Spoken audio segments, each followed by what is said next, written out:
దక్షిణ Korea president యూన్ సూక్ Yale దేశంలో martial లా ప్రకటించి లేనిపోని చిక్కుల్లో పడ్డారు. గత నెల డిసెంబర్ 3న ఆయన దేశంలో మార్షల్ లా ప్రకటించారు. దీంతో నేషనల్ అసెంబ్లీ సభ్యులు షాక్ కి గురయ్యారు. వెంటనే అసెంబ్లీలో ఓటింగ్ పెట్టి ఓటింగ్ ద్వారా మార్షల్ ను వ్యతిరేకించారు. దీంతో ప్రెసిడెంట్ యూన్ మార్షల్ లాను ఉపసంహరించుకోవాల్సి వచ్చింది. అయితే నేషనల్ అసెంబ్లీ ఆయనను అభిశంసించింది. దీంతో ఆయన సియోల్లోని యాంటీ కరప్షన్ ముందు విచారణకు హాజరు కావాల్సి వచ్చింది. కాగా ప్రెసిడెంట్ కు వ్యతిరేకంగా జారీ చేసిన సమన్ల ప్రకారం ఆయన మంగళవారం నాడు విచారణ అధికారుల ముందు హాజరై దేశంలో మార్షల్ లా ఎందుకు విధించాల్సి వచ్చిందో వివరణ ఇచ్చుకోవాల్సి వచ్చింది. అయితే మంగళవారం నాడు ఆయన విచారణకు ముఖం చాటేశారు. ఇక ఆయన వస్తాడనుకుని Korea corruption investigation office deputy chief president విచారించడానికి హెడ్ క్వార్టర్స్ కు వచ్చారు. అదే సమయంలో యూన్ లీగల్ టీం కూడా వచ్చింది.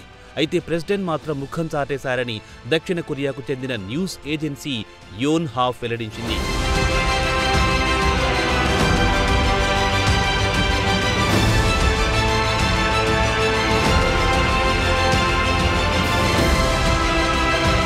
దీంతో కొరియా కరప్షన్ ఇన్వెస్టిగేషన్ ఆఫీస్ మరోమారు సమన్లు జారీ చేసింది. దీంతో అధికారులు నేరుగా ఆయన నివసిస్తున్న ప్రెసిడెంట్ కాంపౌండ్ కు పెద్ద సంఖ్యలో వెళ్లారు.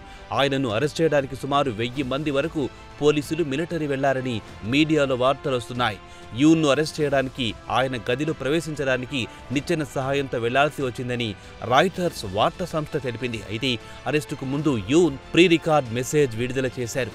రక్తపాతం నివారించడానికే తాను మార్షల్ లాను ఉపసంహరించాల్సి వచ్చిందని తెలిపారు. అయితే విచారణ అధికారులు యూన్ను అరెస్ట్ చేయడానికి వెళ్లినప్పుడు ఆయన భద్రతా అధికారులు అడ్డుకున్నారు. దీంతో విధి లేని పరిస్థితుల్లో నిచ్చెన ద్వారా ఇంట్లోకి ప్రవేశించాల్సి వచ్చిందని చెబుతున్నారు. విచారణ అధికారులను ప్యాలెస్లో అడుగు పెట్టనీయకుండా ఇంటి గేట్ ముందే వాహనాలు బారికేడ్లతో యూన్ భద్రతా సిబ్బంది అడ్డుకున్నారు.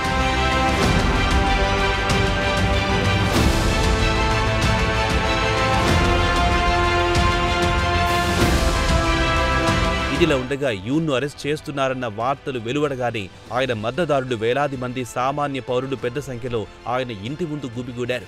కన్జర్వేటివ్ పీపుల్స్ పార్టీ, యూన్ లాయర్లు ఆయన అరెస్ట్ అడ్డుకోవడానికి గట్టి ప్రయత్నాలు చేసి విఫలమయ్యారు. అయితే కరప్షన్ ఇన్వెస్టిగేషన్ ఆఫీస్ ఆయనను 48 గంటల పాటు మాత్రమే తమ అదుపులో ఉంచుకోవాల్సి ఉంటుంది. మరి అధికారులు ఎలాంటి నిర్ణయం తీసుకుంటారో తెలియదు. ప్రస్తుతం ఆయన అరెస్ట్ అయ్యారు కాబట్టి గురువారం నాడు ఆయనను కోర్టులో హాజరుపరుస్తారు. కాగా బుధవారం జరిగింది మాత్రం యూన్ రెండవ ప్రయత్నంలో అరెస్ట్ చేశారు.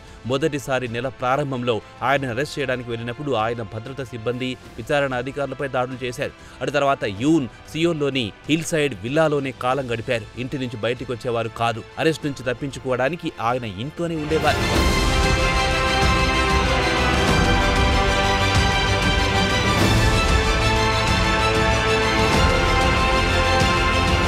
కాగా మంగళవారం నాడు ఆయన విచారణకు హాజరు కావాలని సమన్లు పంపిస్తే ఆయన ముఖం చాటేశారు. దీంతో బుధవారం నాడు ఆయనను విచారణ అధికారుల ముందు ప్రవేశపెట్టాలని ఆదేశాలు జారీ కావడంతో బలవంతంగా ఆయనను ఎత్తుకురావాల్సి వచ్చింది. ఇక యూన్ న్యాయవాదులు మాత్రం తమ క్లయింట్ విచారణ నుంచి తప్పించుకోవాలనే ఉద్దేశం లేదని తెలిపారు. తనను అరెస్ట్ చేస్తే స్వేచ్ఛగా తన వాదన వినిపించుకోలేడని చెప్పుకొచ్చారు. ఇదిలా ఉండగా యూన్ మే 2022లో ప్రెసిడెంట్ గా బాధ్యతలు స్వీకరించారు. ఇక యూన్ ప్రజాదరణ గణనీయంగా తగ్గిపోవడంతో ఆయన భయంతో దేశంలో మార్షల్ లా ప్రకటించారు.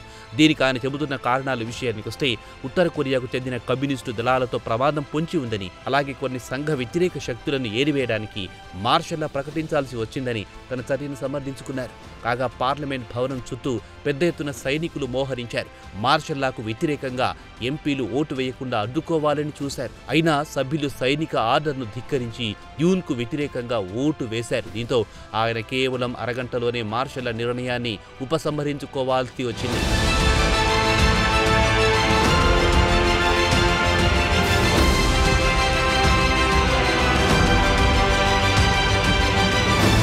ఇక దక్షిణ కొరియాలో అధికారంలో ఉన్న ఓ ప్రెసిడెంట్ను అరెస్ట్ చేయడం దేశ చరిత్రలోనే ఇదే మొదటిసారి. ఇక కోర్టు యూన్ను దోషిగా ప్రకటిస్తే ఆయనకు మరణశిక్ష లేదంటే జీవిత ఖైదీ విధించే అవకాశం ఉంది. అలాగే ఆయనకు సహకరించిన మాజీ రక్షణ మంత్రితో పాటు 2 మాజీ పోలీస్ చీఫ్లను కూడా మార్షల్ లా ప్రకటించడానికి సహకరించినందుకు అరెస్ట్ చేశారు. ఇక యూన్ మార్షల్ లా ప్రకటించడానికి ప్రధాన కారణం ప్రతిపక్షాల నుంచి పెద్ద ఎత్తున ఒత్తిడి కూడా కారణంగా చెబుతున్నారు. పార్లమెంట్లో ప్రతిపక్ష మెజార్టీలో ఉంది. దీంతో వచ్చే ఏడాది బడ్జెట్ ప్లాన్ను ప్రతిపక్షాలు అడ్డుకుంటాయని ఆయన ఆందోళన చెందారు. అదే సమయంలో తాను నియమించిన వారిని ప్రతిపక్షాలు అడ్డుకొని వారిని పదవి నుంచి తొలగించడం మొదలెట్టడంతో దిక్కుతోచక యూన్ దేశంలో మార్షల్ లానే పరిష్కారమనే నిర్ణయానికి వచ్చారు.